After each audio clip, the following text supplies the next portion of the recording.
Páscoa, a morte que nos trouxe a vitória. O povo de Deus tinha uma promessa. Ele não seria um povo pequeno, encruado, mirrado. Seria um povo muito numeroso. Vamos lembrar que quando o Senhor conduziu Abraão para fora da tenda, ele disse: olhe para o céu e conte as estrelas, se é que pode contá-las. E prosseguiu: assim será a sua descendência. E o nosso Deus, que cumpre as suas promessas, fez com que os israelitas se multiplicassem. A Bíblia vai dizer que o povo era fértil e proliferava. Eles tornaram-se numerosos e fortaleceram-se muito, tanto que encheram o país. A força e grandiosidade do povo que carregava e gozava da promessa gerou medo em Faraó. Por esse motivo, ele castigou a nação escolhida com cruel escravidão. Que engano!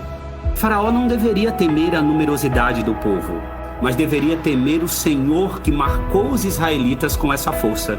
Era de Deus que vinha todo aquele crescimento, e era dele que vinha toda a força. O povo clamou ao Senhor e Deus ouviu. Deus ouve as orações do seu povo e responde. O Senhor então chama Moisés para libertar o seu povo e diz para ele que tem visto os sofrimentos dos israelitas e que tem escutado o seu clamor. Você ainda tem dúvidas que o Senhor escuta as suas orações? Foram com 10 pragas que o Senhor libertou o seu povo da escravidão. A Páscoa judaica, ou do hebraico Pessah, significa passar sobre ou passar por cima, porque foi assim que aconteceu. O anjo da morte, a 10ª praga, o juízo do Senhor sobre todos os deuses do Egito, passou por cima das casas do povo de Deus.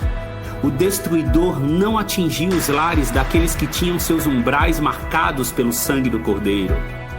Pessah, Páscoa, o anjo da morte passou por cima e não atingiu o povo de Deus. Aleluia! E hoje, qual o verdadeiro significado da Páscoa para nós cristãos? Paulo escreveu em sua carta à igreja de Corinto: pois Cristo, nosso Cordeiro Pascal, foi sacrificado. Ele morreu, mas ressuscitou dentre os mortos, sendo as primícias dentre aqueles que dormiram. Visto que a morte veio por meio de um só homem, também a ressurreição dos mortos veio por meio de um só homem. Pois da mesma forma como em Adão todos morrem, em Cristo todos serão vivificados. Fomos comprados por esse sangue. E a morte? Ah, a morte! Onde está, ó morte, a sua vitória?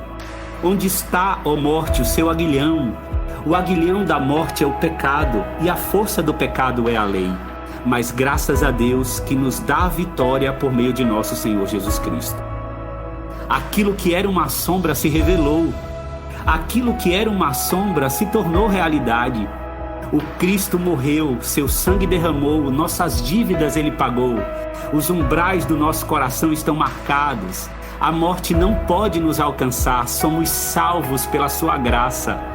Para ser livre daquela angústia, o povo clamou ao Senhor e ele viu o seu sofrimento, ouviu e respondeu.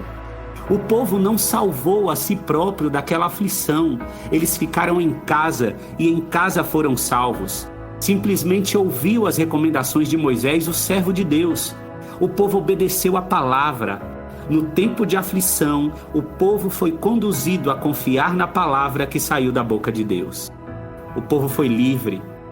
O povo foi salvo. Hoje somos salvos pelo sangue daquele que verdadeiramente venceu a morte. Ele ressuscitou. Vamos orar? Senhor, nós queremos bendizer o Teu nome, Pai. Queremos exaltá-lo, adorá-lo e agradecê-lo por nossa redenção. Por ter nos amado tanto e ter enviado o Seu único Filho para morrer em nosso lugar. Para se fazer maldição por nós. Para assumir uma punição e uma condenação que era nossa.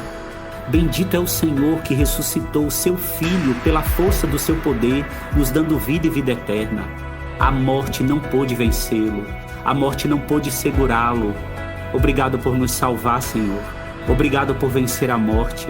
Obrigado por nos dar condições de sermos salvos pela Sua graça e amor. Nós nada poderíamos fazer para nos livrarmos da morte eterna. Mas o Senhor, em Seu infinito amor, fez isso por nós. Louvado seja o teu nome. Amém.